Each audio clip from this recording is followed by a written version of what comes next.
G'day guys, and welcome back to another Illuvinews. This has been another little bit of a quiet week, but I reckon they're building something big. So stick around to find out more news, and if you can have a look down the bottom, I'm like 5 subscribers away from 300. I would love it heaps if you could hit that subscribe button, because I still think there's about 70% of you that aren't subscribed to my channel. But anyway, let's get into it.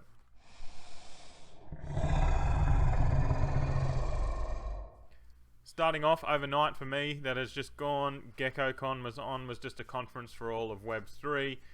As you can see here, Kieran was a talker, well, Illuvium presented an enriching lives through the metaverse little conference and chat.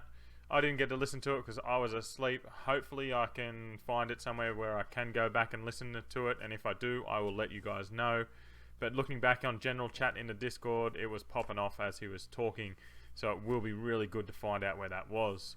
So along with the announcement that they were collaborating with Polemos, Zombie has written this Medium article. It's only a 5-minute read. It's a good little read. It breaks down what Illuvium is and how they're going to really partnership with Illuvium.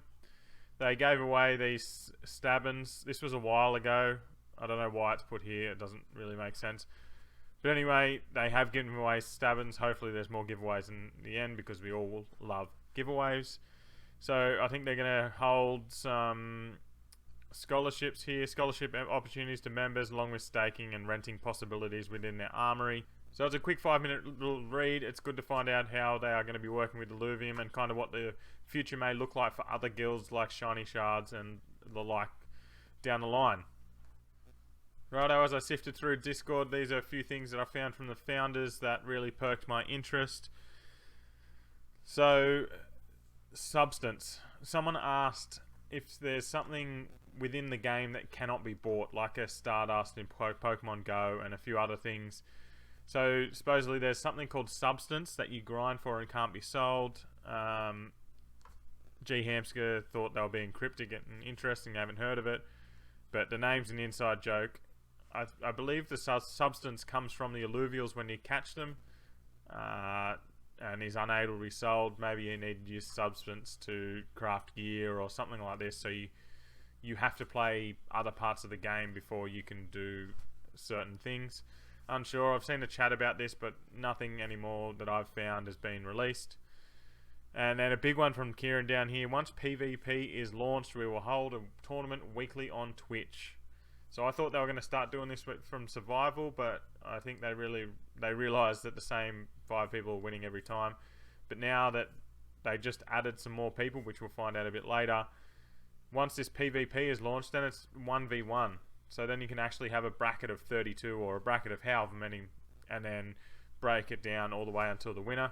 I think this is great, and it gives opportunity for other people to make a name for themselves and get some followers on Twitch and YouTube and whatever like that. And it will probably make me really play the game a little bit more, because I've really been lacking on that. So Aaron goes on to talk about the PvP and the other auto battler modes that are coming. PvP is a game mode where 2 people play against each other.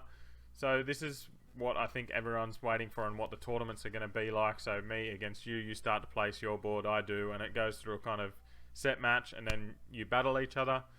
Survival competitive is like what we have now. It's just the daily challenge. You challenge the other million people, or however many people, to a high score. Then survival tournaments is, as he says down here, you get put into groups. You win your group, then you go against winners of other groups, and you keep on going up and up in pools. I'm unsure if that's PvP or just the survival mode, but no, I believe that would be the survival mode. So you play as high as you can. Whoever gets the highest then proceeds to the next group. I love this, that there's going to be different game modes within the auto battler. It just opens up opportunities, well, endless opportunities really. Kieran, there was a surprise competition in the CC streaming of Teamfight Tactics. You had a chance to win an ETH lizard. Ben, I'm pretty sure, won anyway, and it says 51 eyes from here. I don't think it was that many at the time of the snapshot. I missed this and didn't get on it quick enough. But congratulations to the winner of that. I can't remember who it was, but I would love to win that ETH lizard. So Grant's just given some appreciation out to the team, which they all deserve. They're working so hard. So this is the first time in his career where the thing he's most proud of isn't the art, but the team that they've been able to build. And he's saying that I'm sure people from their own team will go on and have their own successful Web3 studios. That is a massive, massive show of how much faith they have in the people that they're working with. To say that they're going to have on their own Web3 studios, man, look out. And anyone that is in Illuvium, like we are, may get first alpha on all these things. So stick around in this group, and I think there's big things to come, not only within Illuvium. And he said at the bottom, one of the sad things is not being able to showcase all of the different work that makes the Illuvium a possibility. There's going to be in-game credits are going to be weeks long, probably. Going to be so full of people that have done even a minute amount of things, and that's how it should be. You should take acknowledge to anyone that has ever helped you on the journey. So Grant posted all these gems. They're precursors to shards. So he says there was another one that he posted, which I'll find just in a second, but it was the Dark Hollow gem, which is a precursor to the Dark Hollow shard, which in turn is a precursor to the printed Dark Hollow character NFT. That's a mouthful. But as he said, it's an ultra rare gem you can find in the overworld, which you will need to then make a Dark Hollow shard, which I don't understand why you'd need a precursor to the printed Dark Hollow character NFT. I thought that was just something that you pulled out of crate. If you know what he was talking about, let me know in the comments below, because I really want to know about this, seeing as the Dark Hollow stuff. But anyway, the main art that he's talking about here is, how cool does this look? It obviously represents the Dark Hollow colors that you see when we've seen the leaked Dark Hollow stuff. It just looks amazing. They've done such a good job on this. So if you didn't know, Vulcan and Grant are going to have an interview, I think this weekend. So the topics that he's going to discuss is the overworld upgrade, capturing flow, and an update on hollows. So maybe in that interview he talks about how they're going to work. Don't miss this interview. Go on to Vulcan's page and give him a follow if you haven't already, and just click that bell to make sure you see when he goes live, or if it's a recorded one when he posts, because that will be a hype as video. How much alpha is he going to drop? He's going to drop their plan for bringing life to the overworld. So hopefully that means alluvials walking around, or it might be just other little animals. We'll see what he's got. So this last one down the bottom, he's talking about this up the top here. That card at the top that is just 000, no one knows what it is. And he says, you will see it when you beat the game. So it's obviously, I'm guessing it's like a last boss, or like a Mewtwo that you get to catch. He's the legendary that you don't get until the game's fully finished. I can't wait to see what this is, or how we may catch it, or whatever happens with it. But I love that how I explained it to so many people is they give us so much information, but it feels like every piece of information they give us, there's more questions that we need to ask. So you feel like you're getting to know a lot of the game, but we probably only know this much of the whole game that's going to come out, which makes me even more excited to know that I know nothing about the game. So Kieran here is just talking about adding more people and Illuvials and stuff like that. They have just added another 5,000 people to the beta, so I think it's about 15,000 people have access to the private beta, which is amazing. It seems like the stress tests are going alright, and they're going to continually up this. And it looks like we are having 100 new Illuvials coming into PB2, so that means we'll have about 140 in the auto battler. That is amazing. That is nearly full game. That is nearly all of them ready to go. So if you're not hyped already, then you should be. And then last one from Grant, he'd love if there are any 15 to 18 year olds that are out there watching the development of Illuvium and start learning UE5 and game dev and apply. This is a huge call. Anyone out there, if you're 15 to 18 and want to get into game development and love Illuvium, start now. And then get in contact with these guys, and just, you might be able to pick their brains. They're so accessible. You can tag these guys, and they'll usually write back, or write to them on Twitter or Instagram, something like that. This is the best access you're going to get to anyone in this industry at all. So if you're this age and willing to do it, then get on it, because you may have a job in the future because of this. So I'll head over to Discord and run through the leaks that have happened this week, as we always do. This one here, I did a reaction video to this. If you want to go watch it, I'll tag it up above now. But the UI just looks amazing, and all the land looks so good. So if you're not around IZ yet, then you're doing it wrong. Some more plants and stuff. This shard activation is very interesting though. So as you can see here, you got the alluvial trapped, and then your Mozart comes out here and starts activating a shard, which I'm pretty sure is one of these things down here. And then air flish. I'm not sure how exactly these are all going to work, and I'm sure that we were going to find this out soon. Halcyon Sea, which was super popular from what I remember, just got an update. Like these colourful pools up the top. Oh.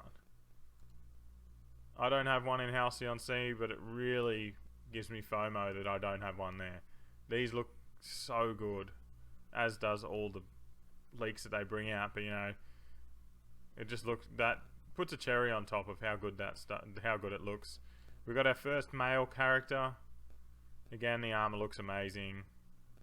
This over the shoulder, they've done really good. This, like, look at the attention to detail.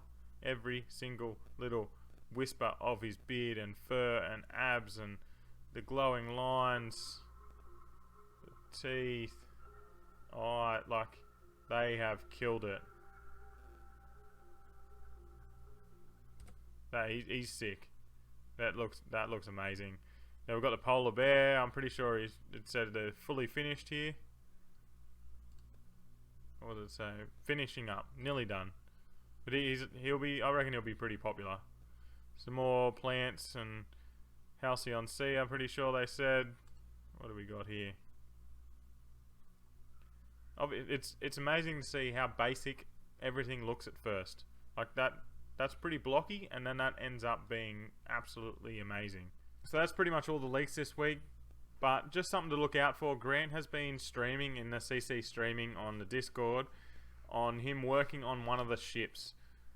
I don't know what he's doing when he's doing it, but it just looks amazing. So really look out for that. He does play some absolute bangers while he's playing or working. So it's a great spot to be in. Get into the chat and get around it. But here we are over on Twitter. We'll start with Grant.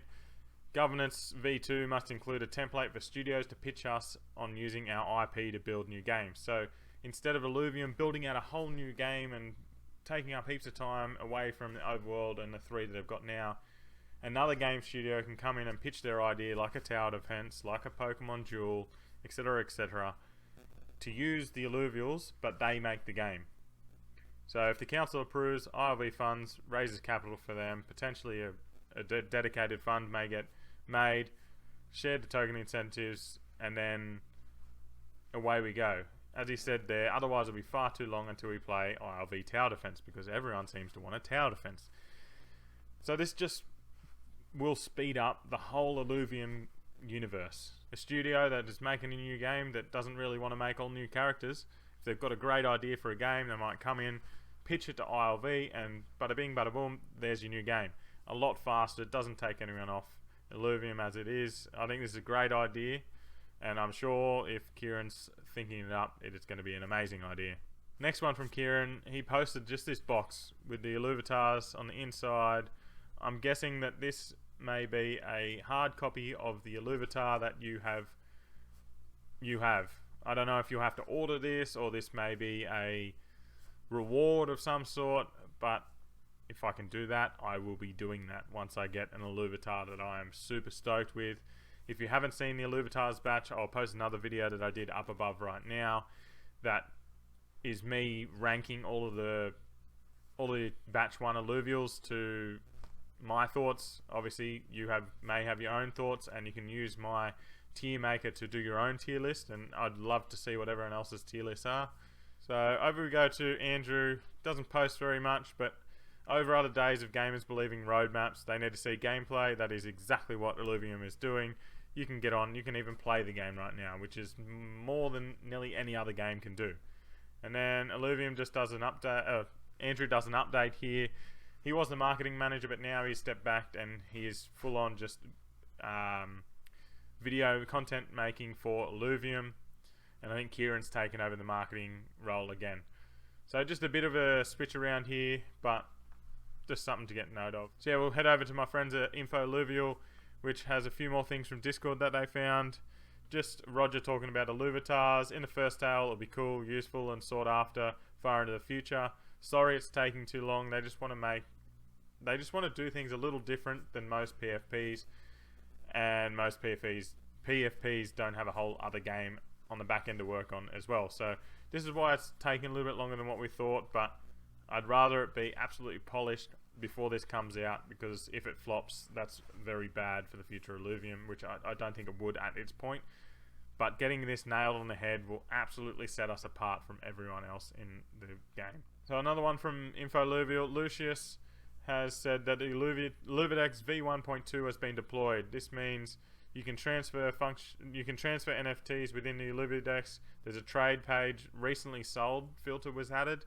There was improved filtering and improvements to internal API fetching. Hopefully soon we can get offers in and out. That would be a huge bonus on the whole Illuvidex when I can offer someone next to me money for their land. Hopefully it's not far away. I don't think it would be. And as I said earlier, 5k more players have been added to the beta, which brings us to 15k. That is so good for a private beta 1. So that looks like it's about it for this week. Thank you for listening to this far through. If you have, can you please hit that subscribe, hit that like, and leave me a comment down below to say you've listened to the whole thing, because it means that I'm doing something right and I am very listenable. But anyway, thank you, and I will see you in the next video.